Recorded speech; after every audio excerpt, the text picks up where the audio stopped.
The sun was a merciless eye in the Arizona sky, watching Eleanor Hart as she bent over her herb garden. Sweat trickled down her spine, soaking through the faded calico dress that had seen better days. The year was 1878, and the territory was as unforgiving as a rattlesnake's bite. "Blast this heat," she muttered, wiping her forehead with the back of her hand. The sage and feverfew she'd been tending wilted despite her best efforts. Water was precious out here, 3 miles from the town of Redemption, where decent folk still crossed the street when they saw her coming. Being a widow at 28 was burden enough. Being a widow who'd served as a nurse in the war that made her something else entirely in their eyes. Unnatural. Some whispered, touched by too much death. Others said, but they came calling quick enough when their children burned with fever or their wives labored through difficult births. Eleanor straightened, her back protesting. The vast expanse of red desert stretched before her, punctuated by towering saguaro cacti that stood like ancient sentinels. In the distance, Skeleton Ridge shimmered in the heat, its jagged outline wavering like a fever dream. That's when she saw the buzzards. They circled lazy and patient, dark specks against the bleached sky, death's own messengers. Her late husband would have said. Samuel had been full of such observations before a Apache raid took him 2 winters past. Now it was just her, the small wooden cabin he'd built with his own hands, and whatever poor souls wandered too far into the desert's embrace. Eleanor shaded her eyes, studying the birds' pattern. They were focused on something among the rocks at the base of the ridge. Maybe a mile out, could be a dead coyote, could be someone's lost cattle, or it could be... "None of your concern, Ellie," she told herself firmly. But even as the words left her lips, she was already moving toward the cabin. Her medical supplies were kept in an old cavalry saddlebag habit from the war years. She grabbed it, along with her father's Spencer rifle and a full canteen. The desert had its own language if you knew how to listen. The whisper of sand shifting in the wind, the rustle of a sidewinder seeking shade, the distant call of a hawk. But as Eleanor picked her way through the cacti and scrub brush, she heard something else, a sound that made her quicken her pace despite the heat. The low, delirious mumble of human voice. She found him wedged between 2 red boulders, seeking whatever scant shade they provided. A big man, broad-shouldered and lean-hipped in the way of those who lived by the gun and saddle. His black duster was torn and dusty, dark hair matted with sweat and blood. A day's worth of stubble shadowed a strong jaw, and even unconscious, there was something dangerous about the set of his features. Blood had soaked through his shirt near his ribs, a bullet wound, neat and angry. Eleanor knelt beside him, automatically checking for weapons. She found a Colt .45 in a worn holster, a knife in his boot, and another smaller pistol tucked against the small of his back. The man was armed like he expected trouble or was running from it. "Mister," she touched his shoulder gently, "can you hear me?" His eyes snapped open, revealing irises the color of winter sky. For a moment they stared at each other, predator and healer, while the desert held its breath. Then his hand moved, quick as a striking snake, grabbing her wrist. "Easy," Eleanor said, keeping her voice steady despite her hammering heart. "I'm here to help." Those remarkable eyes studied her, taking in the medical bag, the lack of fear in her face. His grip loosened but didn't release. "You're the healing woman, from Redemption." It wasn't a question. Eleanor nodded slowly. "Eleanor Hart, and you're bleeding all over my desert." A ghost of a smile touched his cracked lips. "Jesse Blackthorne, and I reckon it's more my blood than your desert at this point." The name hit her like a physical blow. Jesse Blackthorne, the man they said had gunned down 3 men in Tucson, the half-breed killer with a price on his head that could buy a small ranch. Sheriff Clay McGraw had been crowing about it for weeks, how he'd run the murderer out of the county. Except the man bleeding in front of her didn't look like he'd been doing much running, more like crawling. That wound needs tending, she heard herself say. Somewhere. Samuel was likely spinning in his grave. Can you ride? Lady, I can barely breathe. Eleanor made her decision. It was foolish, dangerous, and would likely bring nothing but trouble to her door. But she'd taken an oath once, in a field hospital in Georgia, to do no harm and help where she could. That oath hadn't specified which souls were worthy of saving. Then we do this the hard way. She stood, surveying the distance back to her cabin. I'll bring the wagon. His hand caught hers again. Why? Such a simple question, such a complicated answer. Because I've seen too much death. Because you have beautiful eyes. Because I'm lonely and stupid and tired of being the town pariah. Because those buzzards look hungry, she said instead. And I'm particular about what dies on my land. This time his smile was real, transforming his harsh features into something almost boyish. Practical woman. The only kind that survives out here. Eleanor pulled free and headed back toward the cabin, aware of his eyes on her until she crested the rise.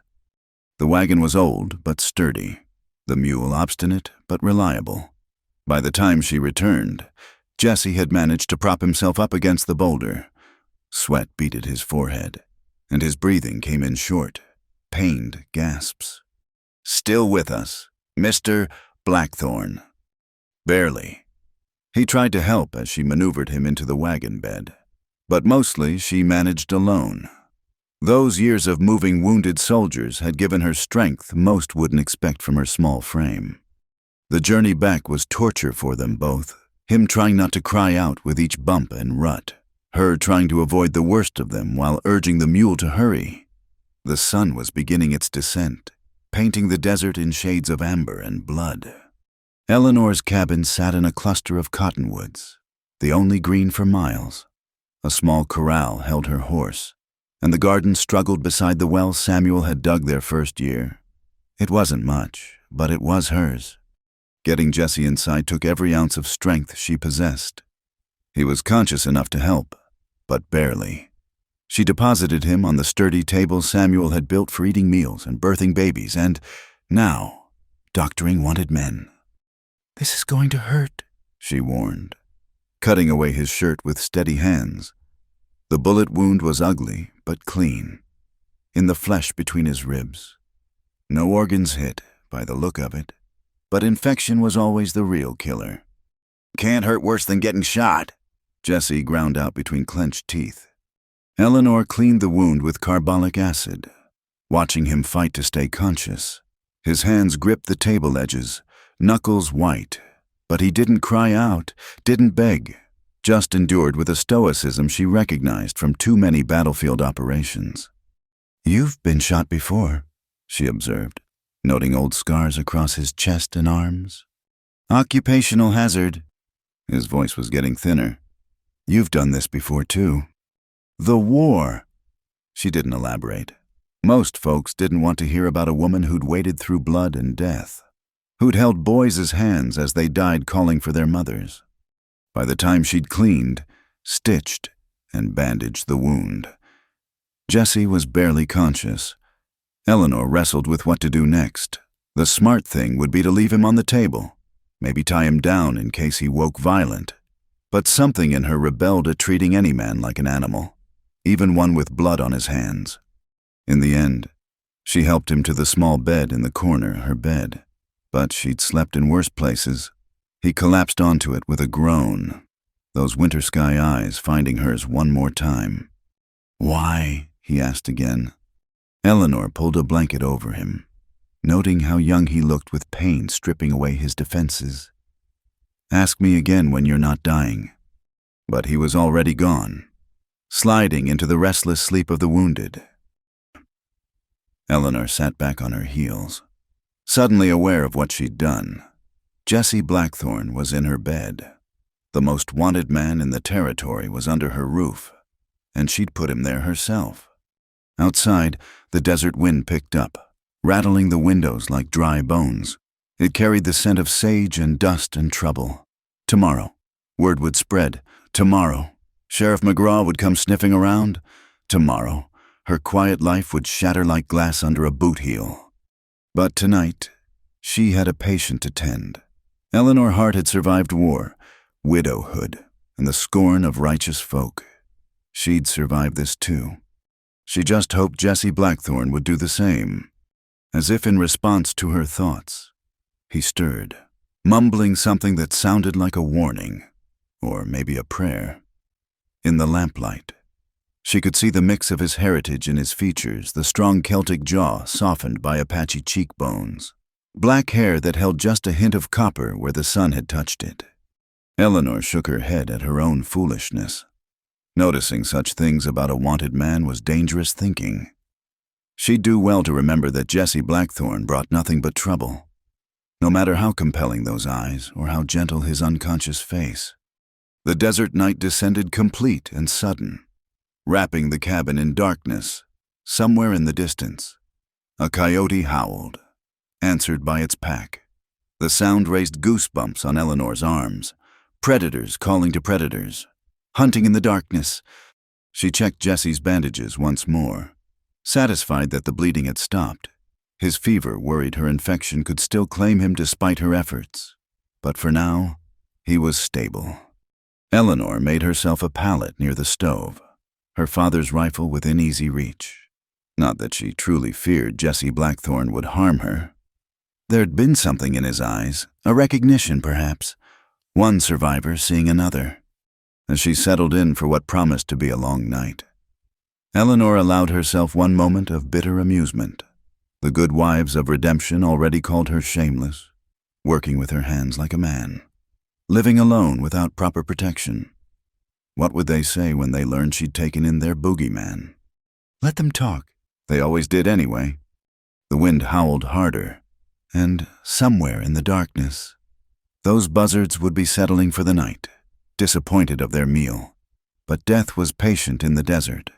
It could wait. Eleanor just prayed it would wait long enough for Jesse Blackthorne to heal and be on his way. Before Sheriff McGraw came calling, before her carefully built walls came tumbling down, before she did something truly foolish, like caring whether he lived or died. The fever broke on the third day, just as Eleanor was beginning to fear she'd saved Jesse Blackthorne from bullets, only to lose him to infection. She'd been dozing in the chair beside the bed, exhausted from nights of cold compresses and willow bark tea, when his voice startled her awake. "Oh, you trying to drown me? Woman." Eleanor's eyes snapped open to find Jesse awake and lucid, grimacing at the damp cloth on his forehead. His color was better, the gray pallor of near death replaced by something closer to his natural bronze. "Trying to keep your brains from boiling," she retorted, sitting up and stretching her aching back. "Though I'm starting to wonder if there's anything in that thick skull worth saving." He attempted a laugh that turned into a cough. "Fair question. Most would say no." Eleanor helped him sit up enough to sip water, noting how he tried not to lean on her more than necessary. Pride, even flat on his back with a hole in his side. Most would also say harboring a wanted man is a hanging offense. That why you've got that Spencer rifle pointed at the door? Sharp eyes, even sick as a dog. Eleanor shrugged. "The desert's full of all kinds of predators." "Yes, ma'am, it surely is." Jesse's gaze swept the small cabin, taking in details with the practiced eye of someone used to assessing threats and exits. It lingered on the medical supplies, the herbs hanging from the rafters, the small daguerreotype of a man in Union blue on the mantel. "Your husband, late husband, Samuel Hart, died 2 winters back." "I'm sorry." The simple sincerity in his voice surprised her. "Apache raid. Nothing personal, just the way of things out here." Jesse nodded slowly. "My mother's people would say the same. Nothing personal when they're pushed off their land. Just the way of things." Eleanor studied him as she changed his bandages. The wound was healing clean. No red streaks or putrid smell. "Your mother was Apache." "Chiricahua. My father was Irish, fresh off the boat and full of whiskey dreams." His jaw tightened. Made for an interesting childhood. She could imagine neither world would have claimed him fully, leaving him to walk between them. No wonder he'd ended up outside the law. "This is good work," Jessie said, examining her neat stitches. "Where'd you learn?" "Field hospitals, Georgia mostly, some in Tennessee." Eleanor kept her voice neutral, but the memories crowded close. Boys younger than Jessie, screaming for their mothers while she sawed through bone, the smell of gangrenous flesh, the endless dying. "Which side? Does it matter blood looks the same whether it's wearing blue or gray?" He caught her wrist gently as she wound fresh bandages. "It matters to some folks." "Not to me, not anymore." She pulled free, busying herself with cleanup. Though I suspect Sheriff McGraw would disagree. Jessie's expression darkened at the name. "Clay McGraw's a snake in a tin star. How long before he comes sniffing around?" "Could be any day now." "Rosa Delgado came by yesterday. Said folks in town are talking. The good sheriff's been asking questions about my sudden need for medical supplies." "Rosa Delgado.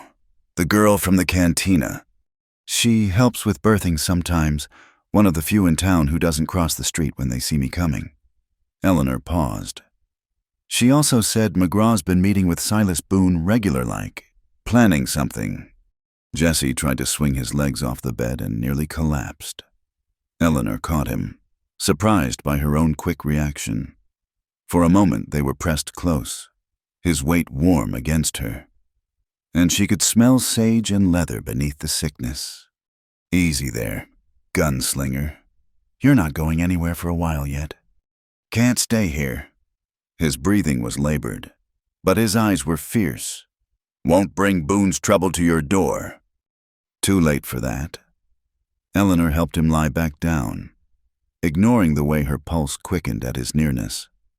"Besides, you couldn't make it to the privy without falling on your face, much less out of the territory." "Stubborn woman.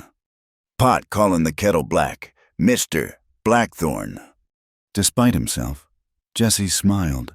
It transformed his face, easing the harsh lines carved by violence and survival. "Just Jessie. Figure if you've seen me weak as a newborn calf, we can dispense with formalities." "Jessie, then..." Eleanor found herself smiling back. "And I'm Ellie. Eleanor was my grandmother's name, and I only feel like her when I'm lecturing someone about their foolishness." "Do that often." "More than you'd think. Desert makes folks do stupid things. Like taking in wanted men."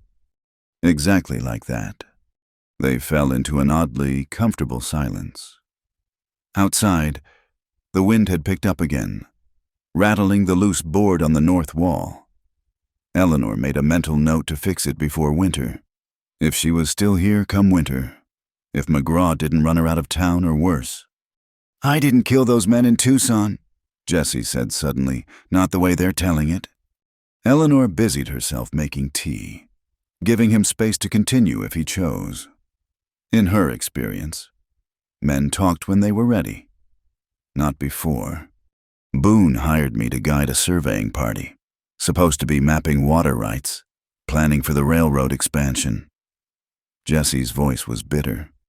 "Wasn't until we were out there I realized what we were really doing, marking Apache sacred sites, water sources the tribes depend on, places Boone could claim once the people were removed.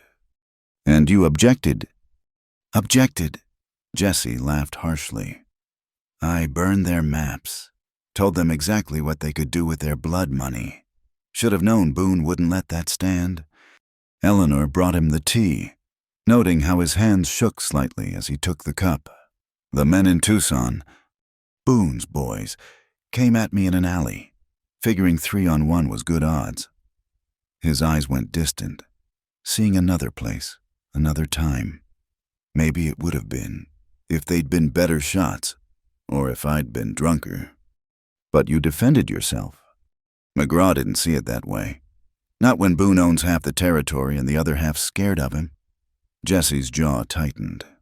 "Made me out to be a mad dog killer, half-breed who finally showed his true colors. Easy story to sell." Eleanor thought of the careful way he'd tried not to hurt her even while delirious, the regret in his voice when he spoke of violence. Not everyone's buying what McGraw's selling.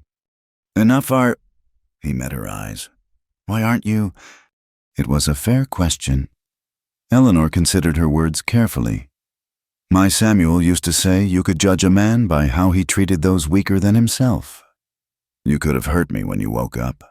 Could have taken what you needed and left me bleeding. Instead, you asked why I was helping you. Maybe I'm just smarter than that. Maybe, Eleanor smiled slightly. Or maybe you're just not the monster they're painting you as. Jessie studied her for a long moment. Dangerous thinking, Ellie. Everything about this is dangerous. She stood, needing distance from those intense eyes. Might as well add optimistic thinking to my list of sins. The next days fell into a strange rhythm. Jessie grew stronger, though Eleanor had to constantly curtail his attempts to do too much too soon. He was a difficult patient, restless and stubborn, but he was also surprisingly helpful when she let him be. He repaired the loose board on the north wall, working slowly but steadily. He sharpened her knives, oiled the hinges on the door, even helped her harvest the struggling herbs from her garden, all tasks he could do sitting down, much to his disgust. I'm not an invalid, he grumbled one evening as Eleanor stopped him from chopping wood. No, you're a fool who'll tear his stitches and bleed all over my clean floor. She took the axe from his hands. I've mopped up enough of your blood already. Thank you.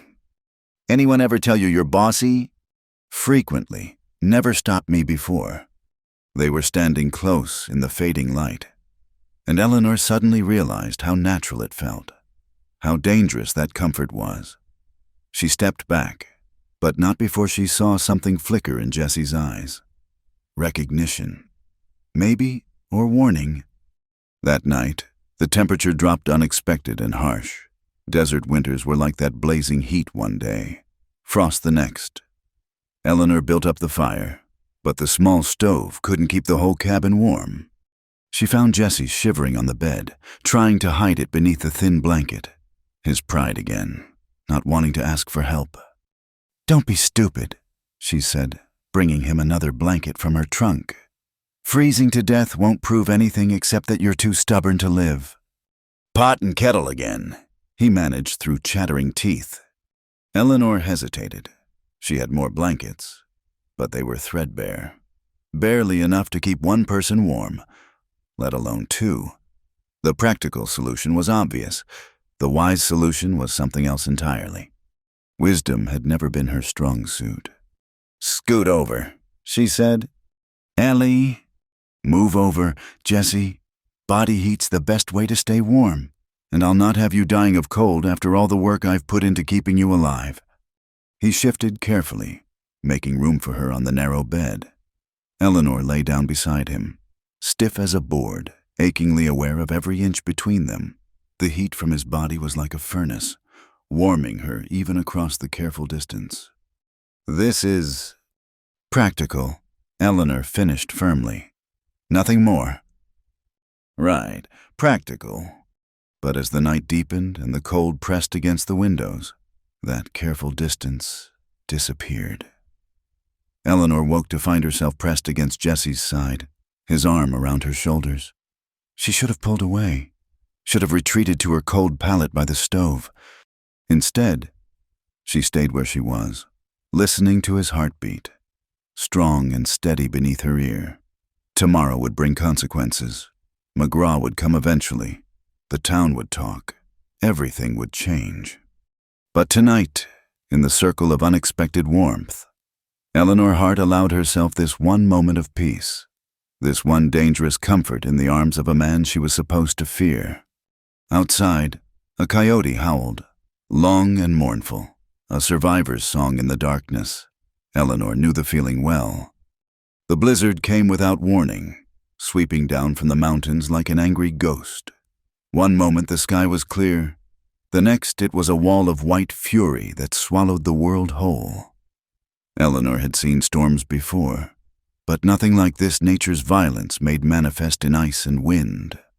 She'd been in the barn tending to the animals when it hit. The temperature plummeted so fast her breath turned to frost before it left her lips.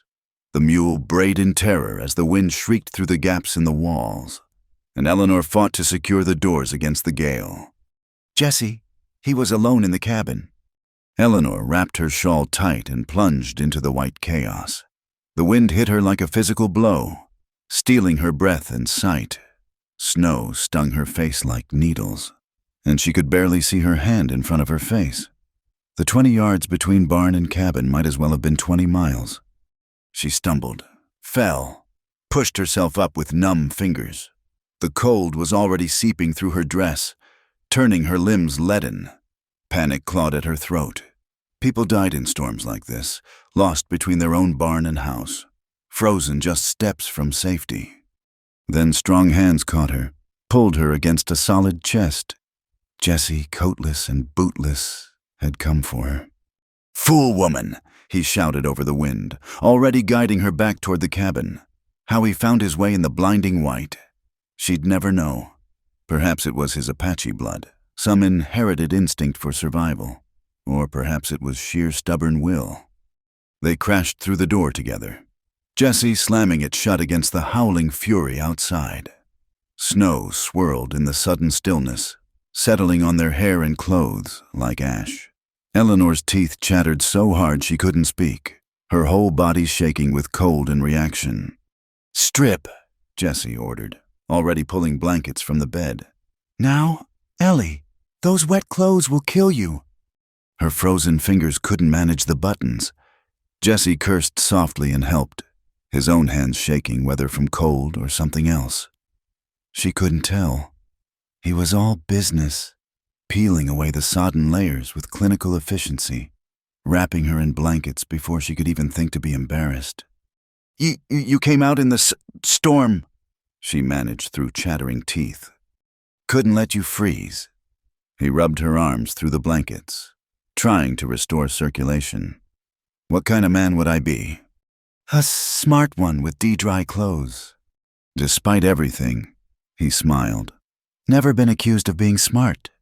He built up the fire until it roared, but the cabin was cooling fast. The storm pressed against the walls like a living thing, finding every crack and gap. Frost formed on the inside of the windows, and their breath misted in the air. Jesse's wound had reopened. Eleanor could see the dark stain spreading on his shirt. He needed new bandages, but her medical supplies were dwindling. She'd have to make do with what she had. "Sit," she ordered, finding her voice as warmth slowly returned to her limbs. "You're bleeding again." "I'm fine." "Jesse Blackthorne, I swear by all that's holy, if you don't sit down right now." He sat. Eleanor unwound the old bandages with careful hands, trying not to notice how the firelight played across his skin, highlighting old scars and new muscle.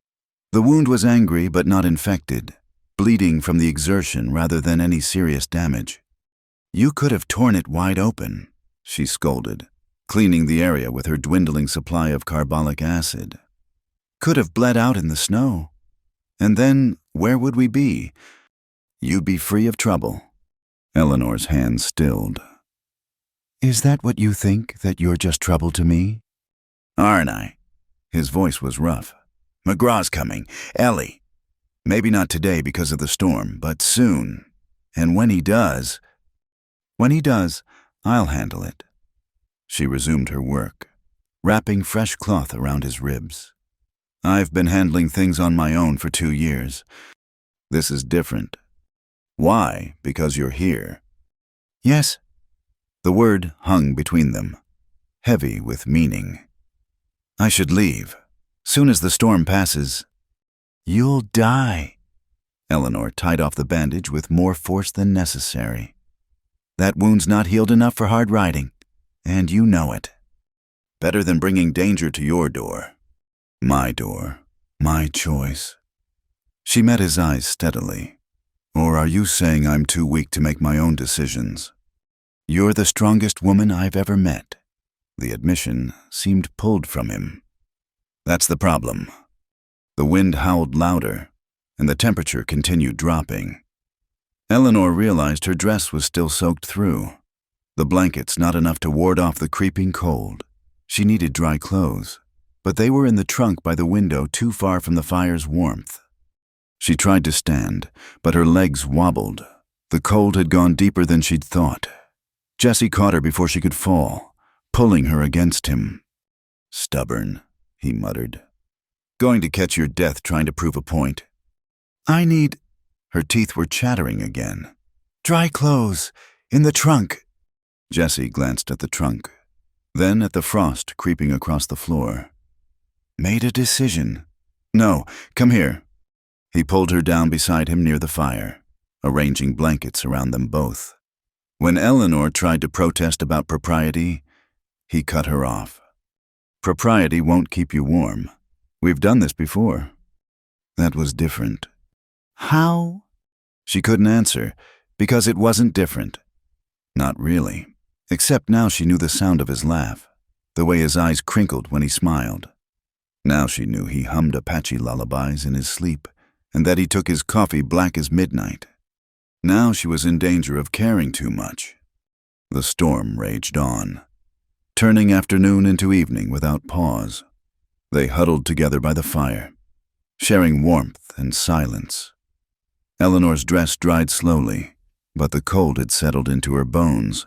She couldn't stop shivering. "The dress," Jesse said finally. "It's still damp. You need—" "I know." The admission came out small. "But I can't, my hands won't work right." The cold had made her fingers stiff and clumsy. Jesse was quiet for a long moment, then spoke carefully. "I could help. Turn away, keep the blankets, just enough to get the wet fabric off." It was practical, sensible, necessary. It was also the most intimate thing anyone had offered since Samuel died. "All right," Eleanor whispered. Jesse was careful, respectful, keeping his touch clinical as he helped her work the buttons. But when the damp fabric pulled away from her skin, Eleanor couldn't suppress a gasp, part relief, part something else entirely. "Your hands are like fire," she breathed. "Good or bad?" "Good. So good." His hands stilled on her shoulders. The blanket had slipped, and for a moment there was nothing between them but firelight and promise. Eleanor turned to look at him, saw her own want reflected in his eyes. "Ellie." Her name was a warning, a prayer. "I know." She leaned into him anyway, drawn like a moth to flame.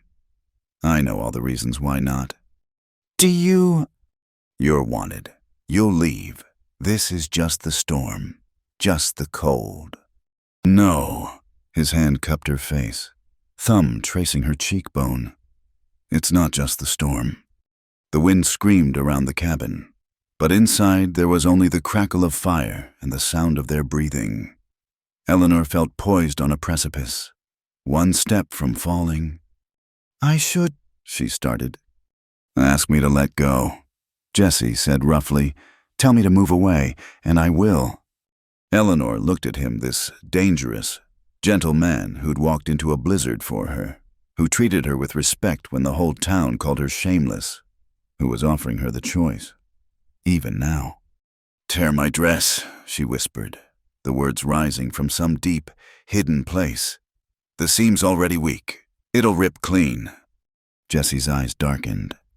"Ellie? Please." She was trembling now, but not from cold. "I'm so tired of being careful, of being proper, of being alone." His control snapped like a wire drawn too tight. The fabric gave way under his hands with a sound like surrender. Eleanor gasped, pressing closer, feeling alive for the first time in 2 years. "Darlin," Jesse growled against her throat. "I'll burn with you tonight." It was promise and warning, both.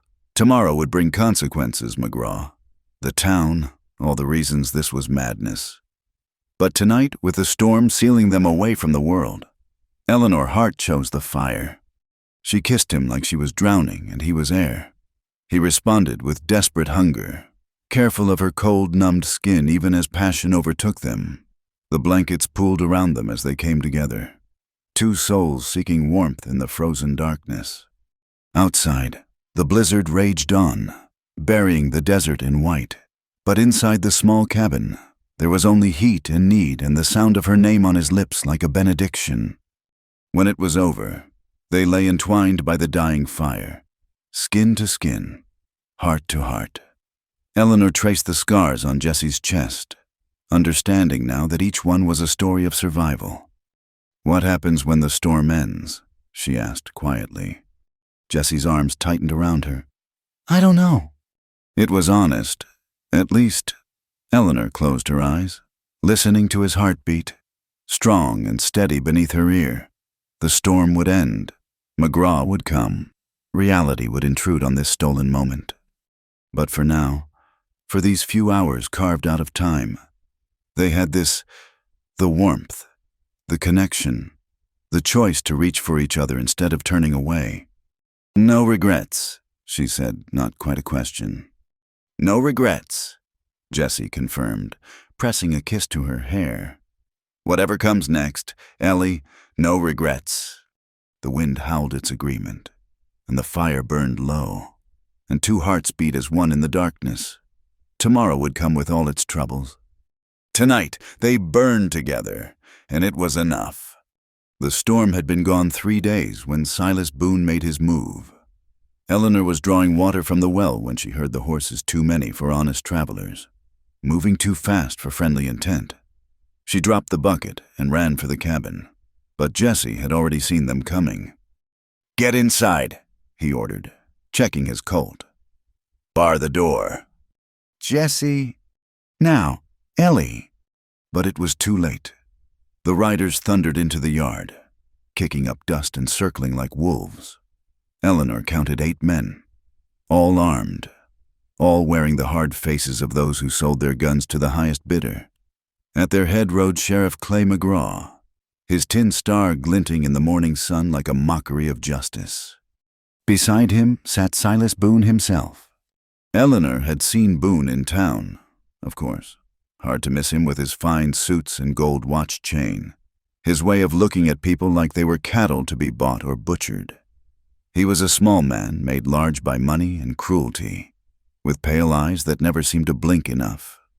"Well, well," Boone said, his voice carrying that false friendliness that made Eleanor's skin crawl. "The widow Hart, and here I thought you were a respectable woman." Respectability's in the eye of the beholder, Mr. Boone. Eleanor replied, moving to stand beside Jesse. "What brings you to my property?" "Your property?" Boone's smile was all teeth. "That's what we need to discuss.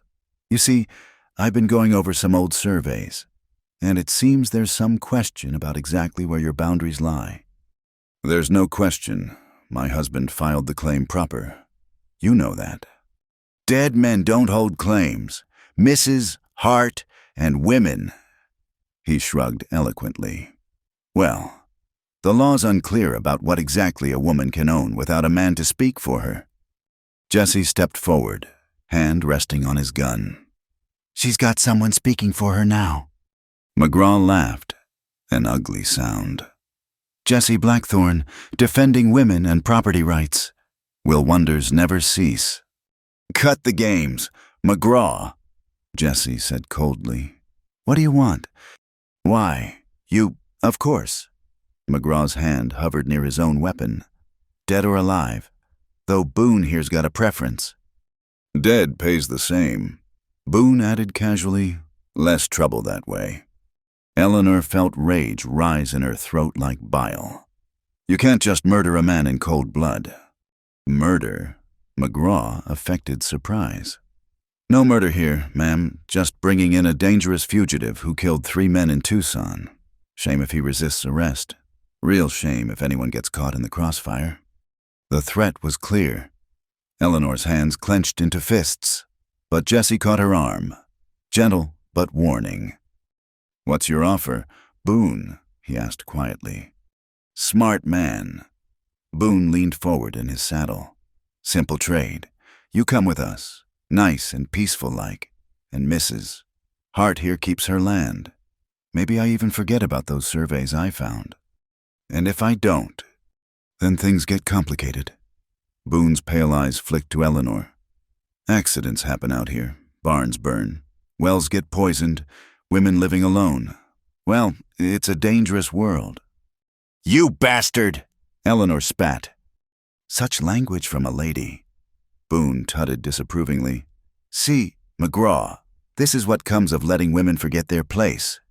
Jessie was still as stone beside her, but Eleanor could feel the tension radiating from him. Calculating odds, measuring distances. 8 armed men, all watching him. Even Jessie Blackthorne couldn't beat those odds. I need time, Jessie said finally, to heal up. Can't travel with this wound. You've got 1 week, McGraw said. Then we come back, and Boone won't be feeling so generous. 3 days, Boone corrected. I'm not a patient man, Blackthorne. 3 days. Then you come willing or we take you hard. Either way, you're coming. They wheeled their horses and rode out, leaving dust and dread in their wake. Eleanor stood frozen until they were specks on the horizon, then whirled on Jessie.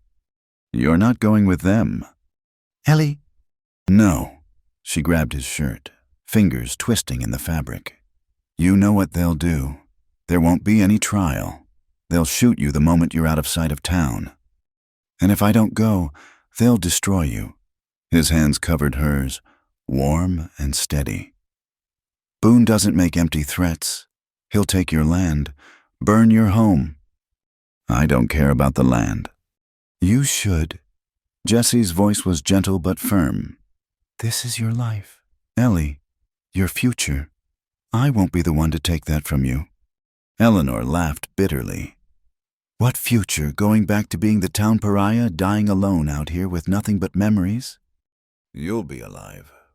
That's not living. The words tore from her throat. Not anymore. Not after... She couldn't finish. Not after you. Not after learning what it felt like to be held, to be wanted, to wake up unalone. Jessie pulled her close, and she buried her face against his chest, breathing in leather and sage and him. We'll figure something out, he murmured against her hair. 3 days is time enough to plan. But Eleanor heard the doubt in his voice. What plan could work against Boone's money and McGraw's badge? They were 2 people against an empire of greed. That evening, Rosa Delgado arrived under cover of darkness. The young woman slipped in like a shadow, her usually bright face drawn with worry. The whole town's talking, she said without preamble. Boone's hiring more guns, bringing them in from Texas, Utah, anywhere he can find them. Says he's planning to clean out all the undesirable elements from the county. Starting with me, Jessie said grimly. Starting with anyone who won't bow down. Rosa accepted the cup of coffee Eleanor offered. My people, the Apaches still trying to hold on to their land. Anyone Boone sees as being in his way. You're just the excuse he's been waiting for. Then we need to stop running and start fighting. Eleanor said. Both Jessie and Rosa looked at her in surprise. Eleanor straightened, feeling something hard and determined crystallize in her chest. You said it yourself. Rosa, this isn't just about Jessie, it's about all of us. Everyone Boone wants to crush under his boot. What are you suggesting? Jessie asked carefully. I'm suggesting we stop letting him dictate the terms. Eleanor began pacing, mind racing. He expects you to run or surrender, so we do neither. Ellie, you can't fight men like Boone. Can't I? She whirled on him. I fought to keep men alive when their own bodies were trying to kill them. I fought to make a life here when everyone said a woman alone couldn't survive. I've been fighting my whole life, Jessie Blackthorne, and I'm not stopping now. Rosa leaned forward, a spark of hope in her dark eyes. What did you have in mind? Eleanor smiled, and it wasn't a nice smile. Boone thinks he owns this county, but ownership's a funny thing. Sometimes it's about who has the most guns. Sometimes it's about who has the truth. The truth won't stop bullets, Jessie warned. No, but it might make people think twice about firing them. Eleanor turned to Rosa. How many in town would stand against Boone if they thought they had a chance? More than you'd think. The Mexican families, the small farmers he's been squeezing out, even some of the merchants who are tired of his protection fees. But they're scared. Fear's a powerful thing, Eleanor agreed. But so is hope, and so is rage. She looked at Jesse, saw the doubt warring with something else in his eyes. Pride, maybe, or recognition of a fellow fighter. You're talking about starting a war, he said quietly. I'm talking about finishing one. Boone started this the day he decided other people's lives were his to buy and sell. Eleanor's chin lifted. Question is, are we going to let him end it on his terms or ours? Jesse was quiet for a long moment. Then, slowly, he smiled. It was the wolf smile she'd first seen when he woke in her cabin, but now it was directed outward, at their common enemy. All right, Darlin, let's see what kind of trouble we can stir up. Rosa grinned. I'll start spreading the word, quietly. See who might be willing to stand when the time comes. Be careful, Eleanor warned. Boone has eyes everywhere. So do we. Rosa stood, pulling her shawl tight. You'd be surprised how much men say when they think the Mexican girl serving their whiskey doesn't understand English.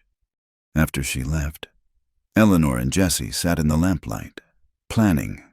They had 3 days.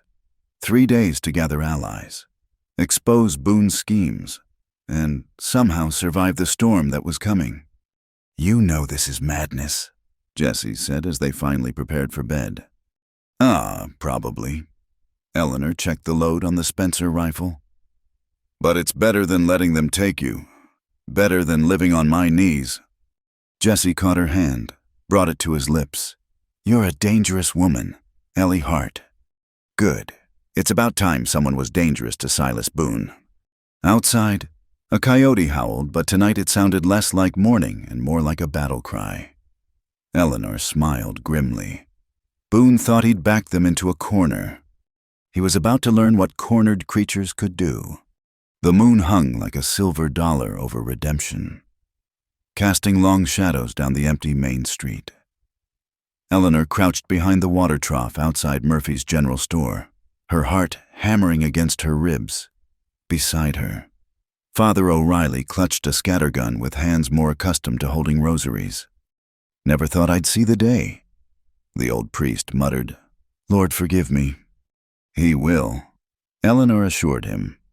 We're fighting for justice, Father. That's got to count for something.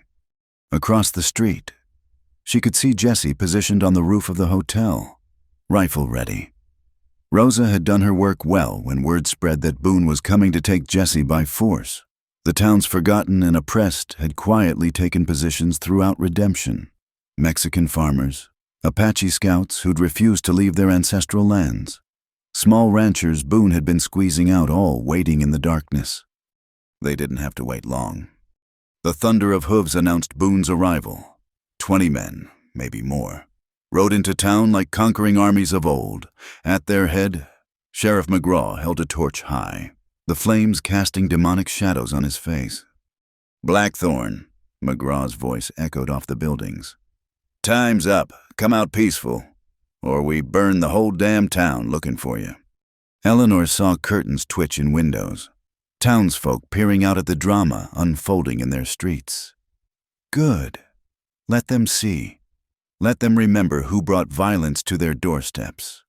I'm right here, McGraw. Jesse called from his perch. But I'm not going anywhere with you. Boone urged his horse forward, his pale eyes scanning the rooftops. Don't be a fool. Blackthorn, you can't win this. Maybe not, Jesse agreed. But I'm done running from your lies. Lies, Boone laughed coldly. You killed 3 men. Everyone knows it. I defended myself against your hired killers. Jesse's voice carried clear in the night air. Just like you killed Tom Martinez when he wouldn't sell his water rights. Just like you burned out the Paiute camp at Willow Creek. Just like you've been killing anyone who stands in your way. Murmurs rose from the hidden townspeople. These were accusations whispered in private, never spoken aloud. "You can't prove any of that," McGraw snarled. "Can't I?" Eleanor stood up, making herself a target. "I have Tom Martinez's widow's testimony, sworn and witnessed. I have military reports about the Willow Creek massacre that name Boone's men. I have documents, sheriff, proof of every crime." It was a bluff, mostly. They had some evidence Rosa and others had gathered, but not enough to hold up in any court Boone didn't own. But Eleanor gambled that in the court of public opinion, sometimes accusation was enough. "Mrs. Hart," Boone's voice was silk over steel, "you're making a serious mistake. The only mistake I made was staying quiet while you terrorized this county." Eleanor stepped into the street, very aware of 20 guns that could cut her down. "But I'm done being quiet." "Ellie, get back," Jessie warned, but she kept walking. "You want to know why I'm harboring Jesse Blackthorne?" she called out, addressing the hidden townspeople as much as Boone. "Because he's the only man brave enough to stand up to you? Because he refused to help you steal from innocent people? Because he's everything you pretend to be honorable, courageous, just touching," Boone drawled. "McGraw, arrest her for harboring a fugitive." McGraw started forward, but a voice rang out from the shadows. "I wouldn't do that, Sheriff." Miguel Delgado, Rosa's father, stepped into view, flanked by a dozen Mexican vaqueros, all armed, all steady. "This isn't your fight, Delgado," McGraw warned. "Isn't it?" Miguel's weathered face was stone. "When Boone's men killed my brother for his land, when they threatened my daughter, this is everyone's fight."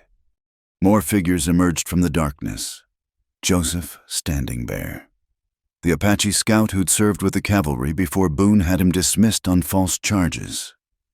The widow Martinez, Tom's wife, carrying her husband's old Henry rifle. Doc Finch, who'd been run out of his practice for treating Apache children. One by one, Redemption's dispossessed stood up. "You see, Boone." Eleanor felt wild hope rising in her chest. "You're not facing one man. You're facing everyone you've wronged." Boone's face darkened. "McGraw, deputize my men. All of them. Make this legal." "You can't deputize hired killers," Father O'Reilly protested, finally finding his voice. "I'm the law here," McGraw shouted.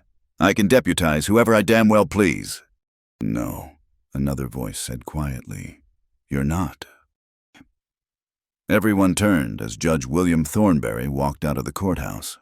Still in his nightshirt and boots, the old judge had kept his head down during Boone's rise, but now he stood straight, holding a piece of paper. "This came by special courier this evening," he announced. "A federal warrant for the arrest of Silas Boone on charges of land fraud, murder, and conspiracy. It seems someone sent evidence to the territorial governor. Quite a lot of evidence." Eleanor caught Rosa's eye. The young woman smiled slightly. All those nights gathering information, all those secret letters sent to Santa Fe they'd worked. "And as for you, McGraw," the judge continued, "you're hereby relieved of duty pending investigation. Federal marshals will arrive within the week." "No." Boone's composure finally cracked. "I own this town, I own all of you." "That's where you're wrong," Jessie said, climbing down from the roof. "You can't own people. Boone, even when you buy their fear, their souls stay free." What happened next occurred in seconds but felt like hours. Boone reached for his gun, face twisted with rage. Jessie's hand moved in a blur. McGraw went for his weapon. The night exploded in gunfire. Eleanor threw herself behind the water trough as bullets flew. She heard screaming, shouting, the thunder of guns. Father O'Reilly's scattergun boomed next to her, somewhere. Rosa was calling out in Spanish, directing the defenders. When Eleanor looked up, Jessie was facing McGraw in the street. Both men circled each other, guns drawn but not yet fired. Around them, the battle raged. but they existed in their own bubble of tension. You were a lawman once, Jesse said quietly. What happened to you? Clay. Money happened. Power happened. McGraw's face was bitter. You think your principles will feed you when you're old. Think that badge meant anything to anyone. It meant something to me? Then you're a fool. McGraw fired first, but Jesse was already moving. The sheriff's bullet sparked off the hitching post as Jesse's shot took him center mass. McGraw looked surprised as he fell, as if he couldn't believe his corruption hadn't made him bulletproof. The battle turned quickly after that. Boone's hired guns, seeing their paymaster fleeing and their leader down, lost heart. Some surrendered, others ran. The townspeople, emboldened by their stand, pursued them into the desert. Eleanor found Jesse leaning against a post, blood seeping through his shirt. You're hit. Graze, he said through gritted teeth. McGraw was always a hair slow. Let me see. She tore his shirt open, relief flooding through her when she saw it was indeed just a graze. You're lucky. No. Jesse caught her hand. I'm blessed to have found you, to have stood with these people, to have fought for something worth fighting for. Around them, redemption was coming alive. Lanterns appeared in windows. People emerged from their homes, blinking in wonder at their newfound freedom. Boone was captured trying to flee, his empire crumbling in a single night. Is it over? Eleanor asked. Boone is, but there'll be others. There always are. Jesse winced as she bandaged his side. Question is, what do we do now? Eleanor looked around at the town she'd lived beside, but never truly been part of. Already, she could see the glances, some grateful, some wary, but all acknowledging. She was no longer the widow Hart, the outsider. She was the woman who'd stood up. We heal, she said firmly. The town, the people, ourselves. We make redemption live up to its name. Father O'Reilly approached, still carrying the scattergun. Fine shooting, Father, Jesse said with a slight smile. The priest blushed. Rock salt only. Couldn't bring myself to kill. But I figured the Lord would understand a little righteous stinging. Despite everything, Eleanor laughed. It felt good. Felt cleansing, like the first rain after a drought. As dawn broke over the desert, painting the sky in shades of rose and gold, the people of redemption gathered in the street. Some were bandaging wounds. Others were sharing food and water. All were talking, planning, looking forward instead of down. It's beautiful, Rosa said, coming to stand beside Eleanor and Jesse. What is? Eleanor asked. Hope, the young woman replied. I'd forgotten what it looked like. Eleanor took Jesse's hand, feeling his warmth, his strength, his presence beside her. They'd won more than a battle tonight. They'd won the right to build something new, something better. Come on, she said, let's go home. As they walked toward her cabin, their cabin now, Eleanor felt the weight of the past 2 weeks settling on her shoulders. From finding a wounded stranger to falling in love to standing against tyranny, it seemed like a lifetime compressed into days. Any regrets? Jesse asked softly. Eleanor thought of her quiet life, her isolation, her safety, all gone now, replaced by danger and purpose and love. Not a one, she said, meaning it. Though we're going to need a bigger cabin, I have a feeling we'll be having a lot of visitors. Jessie smiled, that rare, transformative expression that made her heart skip. I know a thing or two about building. We'll make it work. Behind them, the sun rose fully, burning away the shadows of night. Ahead lay challenges. Certainly, Boone had friends, and the federal marshals would want their testimonies. There would be trials, legal battles, the slow work of rebuilding trust and community. But for now, in this moment, Eleanor Hart walked toward her future with the man she loved, in the town she'd helped save. The desert wind whispered through the sage, carrying the scent of rain on the horizon. Change was coming to redemption, and Eleanor would be there to help it bloom. The cabin had been transformed into a makeshift hospital. Every available surface held wounded from the battle, men and women who'd stood against Boone's tyranny and paid in blood.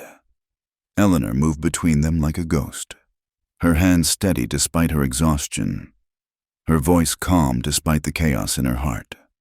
"Hold him still," she instructed Miguel Delgado as she prepared to extract a bullet from young Tom Wilson's shoulder. The boy, barely 18, had stood with them despite his mother's tears. "I'm all right. Mrs. Hart," Tom said through gritted teeth. "Ain't no worse than when that mule kicked me last spring." "Brave words," Eleanor murmured, working quickly. "But I'd prefer if you'd scream. Makes my job easier when patients are honest about their pain." Across the room, Jesse was helping Doc Finch with the more seriously wounded. His own injuries, the reopened bullet wound. The new graze from McGraw seemed forgotten as he held down a thrashing patient or fetched supplies. But Eleanor saw the pallor in his face, the way he favored his right side. "That's the last of them," Doc Finch announced hours later, wiping bloody hands on an already stained apron. The old doctor looked ready to collapse. "Lost 2, saved 8. Better odds than I expected." Eleanor nodded, unable to speak past the lump in her throat. 2 dead, 2 families grieving because she'd urged them to fight. The weight of it pressed on her chest like stones. "Don't," Jesse said quietly, appearing at her elbow. "I know that look. Those men chose to stand. They knew the risks." "Did they, or did they just listen to my pretty speeches about justice and freedom?" "Ellie," his hand found hers, rough and warm. "You gave them something to fight for besides fear. That's not nothing."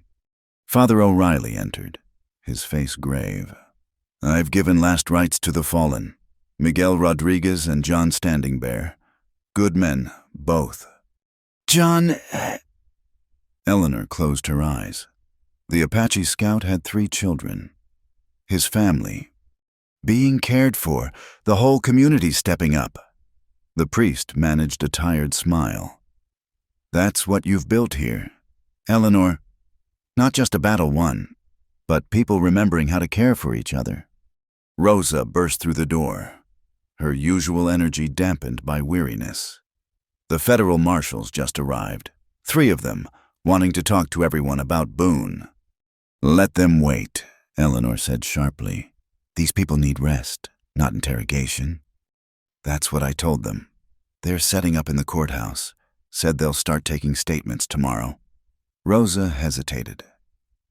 "Eleanor, they want to speak with Jesse first, about everything." The room fell silent. Everyone knew what that meant. Jesse was still wanted for the deaths in Tucson. Federal marshals might not see self-defense the way the people of Redemption did. "I'll go now," Jesse said. "Get it over with." "You'll do no such thing." Eleanor's voice brooked no argument. "You can barely stand. Tomorrow's soon enough for their questions." "Ellie." "Don't Ellie me. Jesse Blackthorne. You're wounded, exhausted, and in no state to defend yourself against anyone, let alone federal law." She turned to Rosa. "Tell the marshals, mister. Blackthorne will see them tomorrow afternoon, after he's rested, and I've had a chance to redress his wounds." Rosa grinned despite the circumstances. "Yes, ma'am. I'll tell them exactly that." As the cabin slowly emptied of patients carried home by friends and family, Eleanor finally allowed herself to slump into a chair.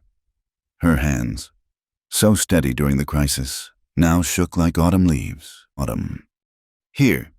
Jesse pressed a cup of coffee into her hands, laced with something stronger from Doc Finch's medicinal supplies. "Doctor's orders." "Since when are you a doctor?" "Since I started loving one." The words slipped out natural as breathing, but they hung in the air between them. Momentous. Eleanor looked up at him, this man who'd walked into her life bleeding and desperate, who'd become everything she hadn't known she needed. "Jesse." "I know," he said softly, Wrong time, wrong place, wrong everything. But it's true nonetheless. It's not wrong. Eleanor set down the cup, stood to face him. Nothing about this is wrong except the circumstances trying to tear us apart. Jessie's hands framed her face, gentle despite their strength. The marshals might arrest me tomorrow. Boone has powerful friends who'll want revenge. This isn't over. Then we face it together. You don't understand. His voice was raw. I've been running for months. I'm tired. Ellie, tired of looking over my shoulder. Tired of being painted as something I'm not. Maybe it's time to stop running. What are you saying? I'm saying maybe I should confess. Take whatever sentence they give me. At least then you'd be free of this shadow. Eleanor pulled back as if he'd slapped her. Free? You think I want to be free of you? You should. You deserve better than a life spent visiting a man in prison. Or worse. Stop. Eleanor's voice was steel. Stop deciding what I deserve. Stop trying to protect me from my own choices. I'm not some delicate flower. Jessie Blackthorne. I held men's intestines in place while they screamed. I amputated limbs with nothing but whiskey and determination. I survived war, widowhood, and the scorn of an entire town. I think I can handle loving a complicated man. Jessie stared at her, something breaking and rebuilding in his expression. You love me? Of course I love you, you fool man. Why else would I stand in the street facing down 20 guns? Why else would I turn my home into a battlefield? Why else would my heart stop every time you're in danger? He kissed her then, fierce and desperate, like a drowning man gasping for air. Eleanor responded with equal fervor, pouring all her fear and love and determination into the connection between them. When they broke apart, both breathing hard, Jessie rested his forehead against hers. I don't deserve you. Probably not. Eleanor agreed with a shaky laugh. But you're stuck with me nonetheless. A knock at the door interrupted whatever he might have said. Eleanor opened it to find Judge Thornbury, looking older than his years but carrying himself with new authority. Mrs. Hart, Mr. Blackthorne, forgive the late hour, but I thought you should know. I've been going through the evidence against Boone, and I found something interesting. He held up a leather portfolio. Documents in Boone's own hand, detailing the plot against you, Mr. Blackthorne, including payments to the 3 men in Tucson to kill you. Eleanor's heart leaped. That's proof of self-defense. Indeed, combined with testimonies from tonight's events and character witnesses from the town. I believe we can make a strong case to the federal marshals. The judge's weathered face creased in what might have been a smile. You saved this town, both of you. Let us now save you. After he left, Eleanor and Jessie stood in the lamplight, processing this unexpected hope. It might work, Jessie said slowly. With the judge's help, the town's support. It will work, Eleanor corrected firmly. It has to. They spent the night preparing gathering documents Rosa and others had collected, writing out Jessie's account of events in Tucson, planning their approach to the marshals. As dawn broke, Eleanor realized they'd worked through the night without sleep. You need rest, she told Jessie, seeing the exhaustion carved in his face. So do you. Then we rest together. Eleanor led him to the bed, too tired to care about propriety. They lay down fully clothed, clinging to each other like children afraid of the dark. Whatever happens today, Jessie whispered against her hair, know that these days with you have been worth everything. Worth the running, the fighting, all of it. Don't talk like you're saying goodbye. I'm saying thank you for saving my life, for giving me something to fight for showing me I could be more than what they made me. Eleanor turned in his arms, memorizing his face in the morning light. You were always more. You just needed someone to see it. And you did, from the beginning. You saw me. His hand traced her cheek with infinite tenderness. My Apache grandmother would have said you saw my true spirit. What would she have called me? Jessie smiled. that rare, beautiful expression that transformed him. She would have called you heart of my heart, the one who makes a warrior whole. Eleanor kissed him softly, sealing a promise without words. Whatever came today, marshals, trials, the judgment of distant men, they would face it as one. Outside, redemption was waking up, not just to a new day, but to a new future. The shadow of Silas Boone was lifting, and in its absence, people were remembering how to hope.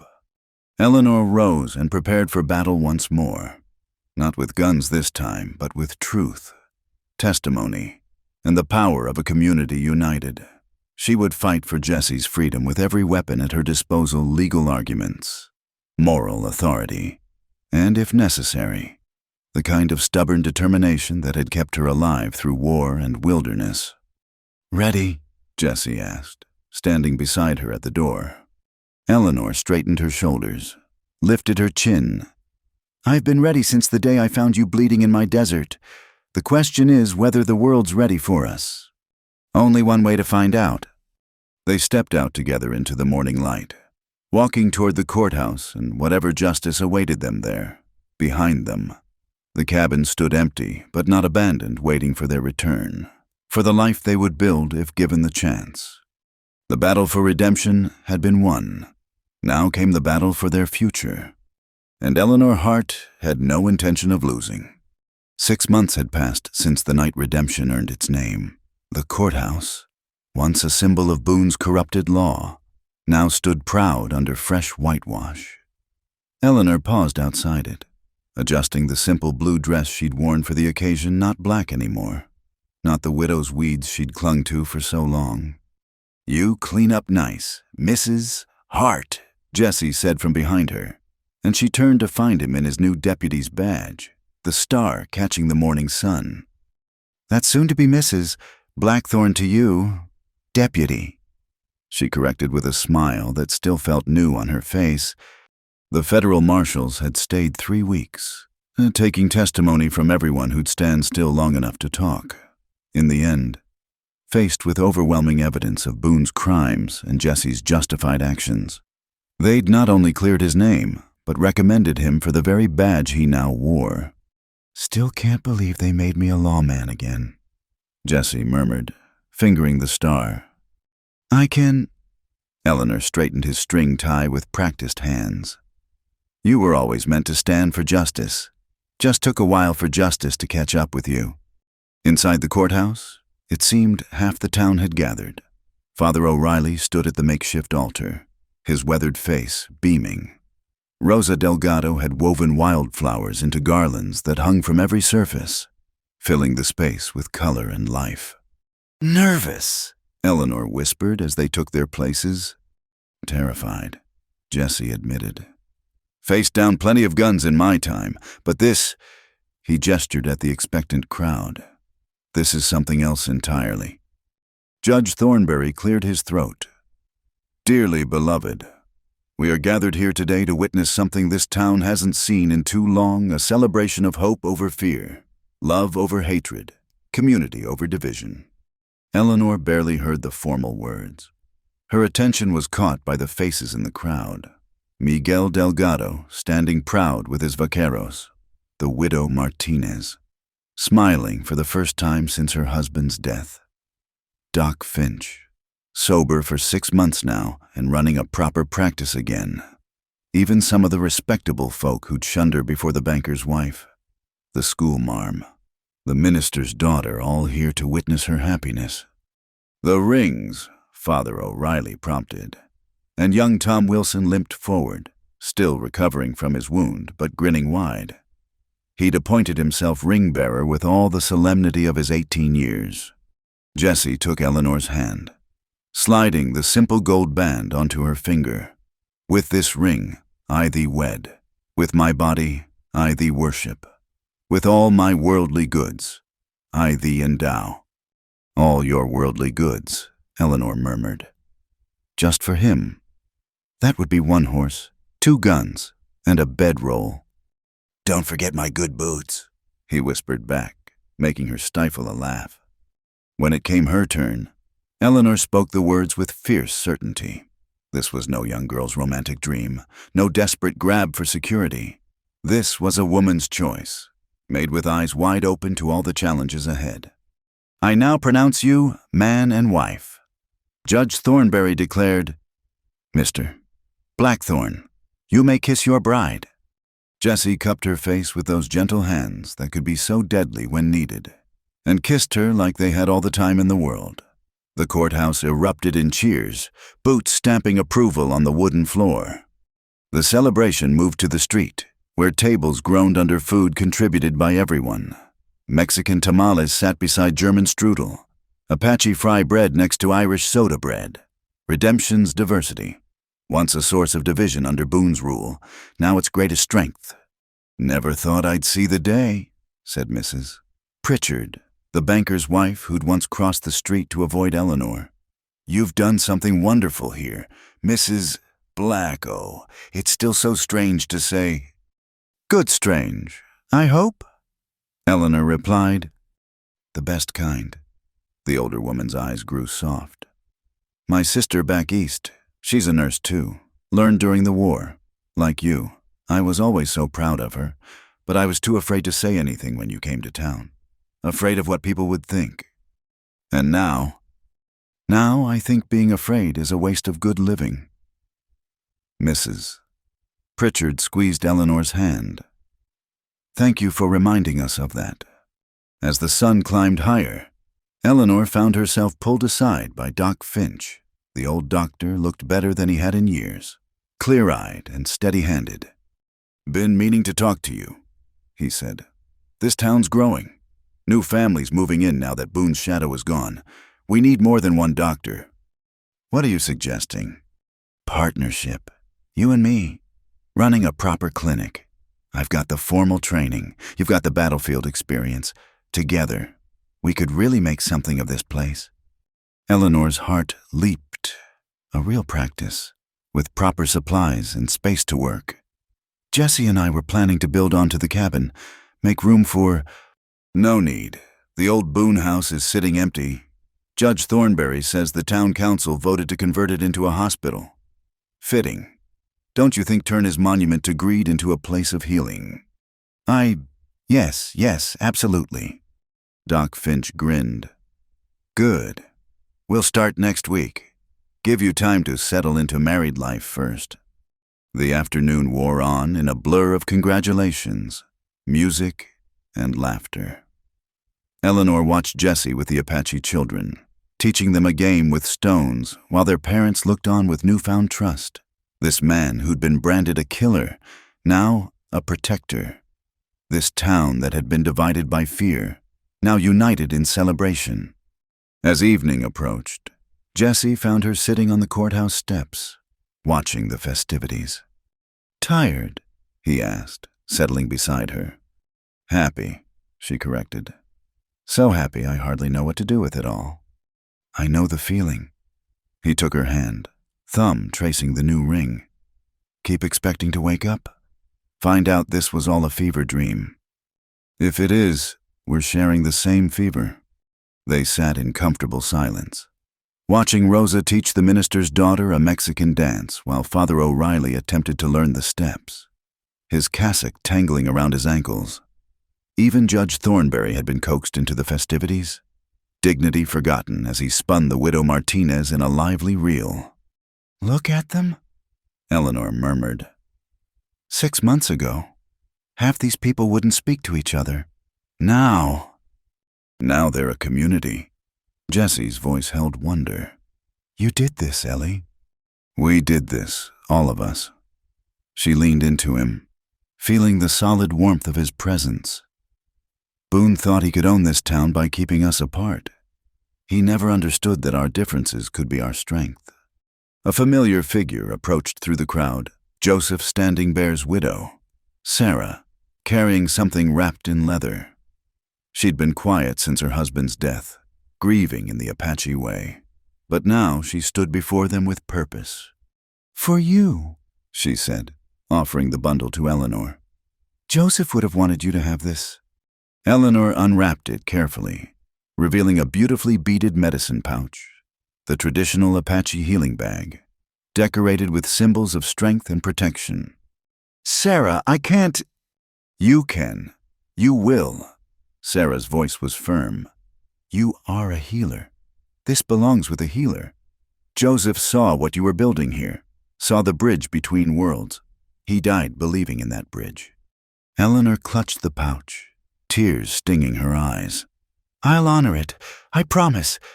Sarah nodded once, then surprised them both by adding, "The clinic you're planning. You'll need someone who knows both Apache medicine and white medicine. I learned from my grandmother. I could help if you'll have me." "Yes," Eleanor said immediately. "Absolutely yes." As Sarah walked away, Jesse shook his head in amazement. 6 months ago, she wouldn't have made that offer. 6 months ago, you wouldn't have been allowed to accept it. 6 months ago, we were different people in a different world. Eleanor stood, pulling him up with her. "Come on, Deputy Blackthorn, let's go home." They slipped away from the celebration as stars began to appear in the desert sky. Their cabin now waited just outside town, expanded with new rooms and surrounded by a larger garden. Eleanor had kept her healing herbs but added vegetables, flowers, even a small apple tree that might bear fruit in a few years. "Welcome home, Mrs. Blackthorn," Jesse said, sweeping her up in his arms at the threshold. "Careful of your ribs," she warned, but he just laughed. "Woman, I've been shot, stabbed, beaten, and nearly hanged. I think I can manage carrying my bride over the threshold." Inside, everything was ready for their new life. Medical supplies organized in the new shelving Jesse had built.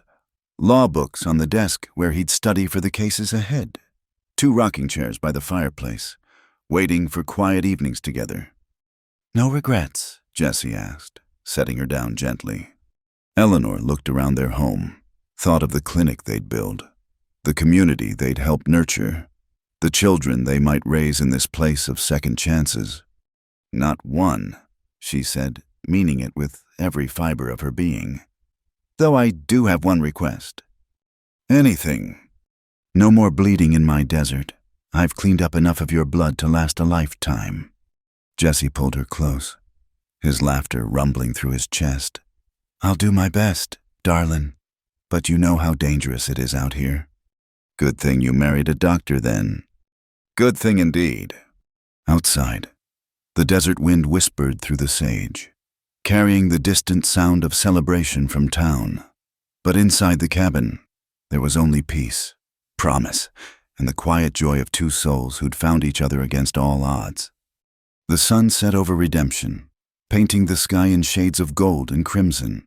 A new day would dawn tomorrow, bringing new challenges, new opportunities, new hopes.